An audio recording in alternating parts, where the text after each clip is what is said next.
سر آج آپ کی ملاقات تھی شاہ محمود قریشی صاحب سے، خورشید شاہ صاحب بھی شامل تھے، اس میں کوئی چیز آپ شیئر کر سکتے ہیں؟ اس میں الیکشن کمیشن کے حوالے سے بات چیت ہوئی یا پینما لیکس کے حوالے سے بھی کوئی بحث ہوئی؟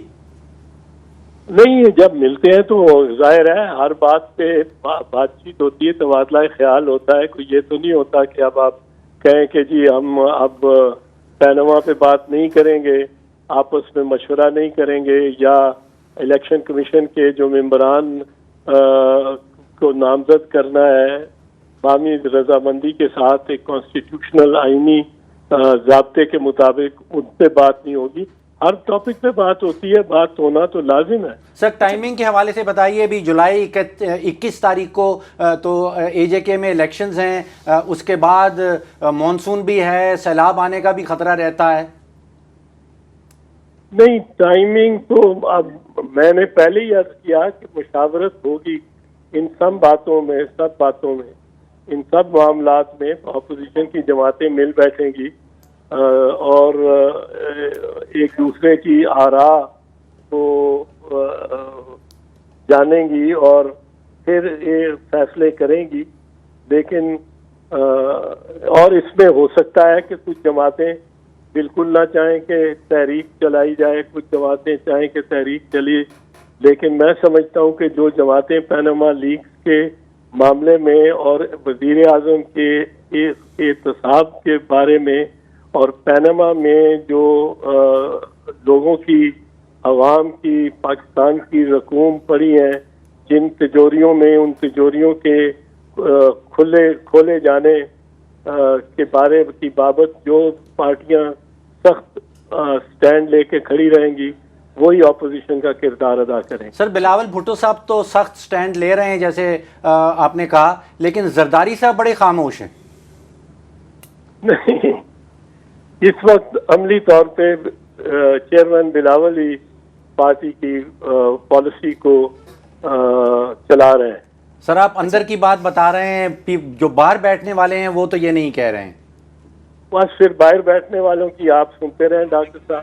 اچھا اعتزاز صاحب، پاناما لیکس کو لے کے دنیا بھر میں ہم نے دیکھا کہ لوگ احتساب بھی ہوا اور معاملات جو ہیں وہ نمٹ بھی گئے، مگر پاکستان ایک واحد ملک ہے جس میں ہم دیکھ رہے ہیں کہ ڈیلے ٹیکٹس، حکومت کی تو مجبوری ہے، اس نے تو ڈیلے ٹیکٹس پہ چلنا ہی چلنا ہے. لیکن جو اپوزیشن جماعتیں، جس طرح 9 جماعتیں ایک پیج پر آئیں لیکن پھر ان میں جو ٹوٹ پھوٹ کا شکار نظر آئے، پورا رمضان گزر گیا، آپ لوگ ابھی تک جو ہیں وہ حکمت عملی اور اب دوبارہ جو ہے متحرک ہو رہے ہیں، تو آپ لوگوں کی طرف سے آپ کیا سمجھتے ہیں؟ کیونکہ آپ نے بڑا ایکٹیو رول ادا کیا تھا اور پاکستان پیپلز پارٹی کے حوالے سے صرف آپ ہی ہمیں سرکردہ نظر آ رہے تھے جو پیناما لیکس پر نواز شریف کو ٹف ٹائم دے رہے تھے. دیکھیں، بات یہ ہے کہ گورنمنٹ نے تو تاخیری حربے ظاہر ہے اپنانے ہیں، ہم نے کوئی تاخیری حربے نہیں اپنائے گورنمنٹ. لیکن ایک بات تو لازم ہے، اس کا کچھ ہم نہیں کر سکتے، وہ یہ ہے کہ اگر ٹی او آر بن کے اور کوئی کمیشن تشکیل ہونا ہے تو وہ حکومت ہی کر سکتی ہے.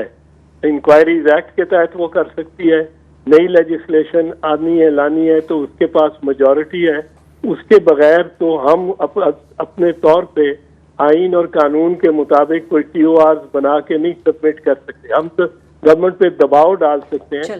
سر آپ نے جون کی 20 تاریخ کو کہا تھا کہ وہ ٹی او آر والا معاملہ تو اب ختم ہو گیا، ہم واپس نہیں جائیں گے. ہم دباؤ ڈال سکتے ہیں اور بدستور دباؤ ڈالتے رہیں گے، کیونکہ ہم سمجھتے ہیں کہ وزیر اعظم کو ظاہر ہے اگر وہ تحقیقات کے لیے ہمارے ٹی او آر سے راضی نہیں ہوتے، جو مناسب ٹی او آرز ہیں، تو اس سے ان کی بارے میں یہ واضح فیصلہ سیاسی اعتبار سے کیا جا سکے گا کہ انہوں نے بہت بڑا گھپلا اور چوری کی ہے، جس کو وہ چھپانے کے لیے کوششیں اور کاوشیں کر رہے ہیں. اپنے بچوں کے نام اپنا سرمایہ رکھا ہے اور بچوں کو اب آگے کر دیا ہے، کیونکہ وزیر اعظم نے خود فرمایا تھا اپنی پہلے خطاب میں قوم سے کہ جو شخص ناجائز دولت ملک سے باہر رکھتا ہے وہ اپنے نام پہ نہیں رکھتا، وہ ظاہر ہے اپنے بچوں کے نام پہ رکھتا ہے، اپنی بیگم کے نام پہ، اپنے والدین کے نام پہ. تو فیملی آف دی رسپونڈنٹ کو اسی لیے ہم بیچ میں لاتے ہیں کہ اگر حسین نواز کا نام آیا ہے تو اس کے والد اور ان کے جو اسینڈنٹس ڈسینڈنٹس ہیں ان کے نام بھی آنے چاہیے. سر ٹی او آر کمیٹی ابھی تک قائم و دائم ہے یا ختم ہو چکی؟ ہمارے لحاظ سے تو تقریباً عملی طور پہ ختم ہو چکی ہے، عملی تو اعتبار سے، ٹھیک ہے، لیکن قانونی اعتبار سے جب تک ہم رپورٹ نہیں دیتے دونوں ہاؤسز کو، اس کا ایک ٹھیک ہے. بہت بہت شکریہ اعتزاز احسن صاحب، آپ نے ہمیں وقت دیا. ناظرین اب دیکھتے ہیں کہ اپوزیشن جماعتیں جو ہیں وہ پاناما لیکس پر نئی حکمت عملی کے ساتھ کمر بستہ ہو چکی ہیں. آگے کے کیا عمل ہوگا سامنے آ جائے گا. ایاز امیر صاحب آپ کا بہت شکریہ. ڈاکٹر فاروق سلیم آپ کو بھی بہت شکریہ. شازیہ خان کو اس پروگرام سے اجازت دیجیے. اللہ نے کے بعد.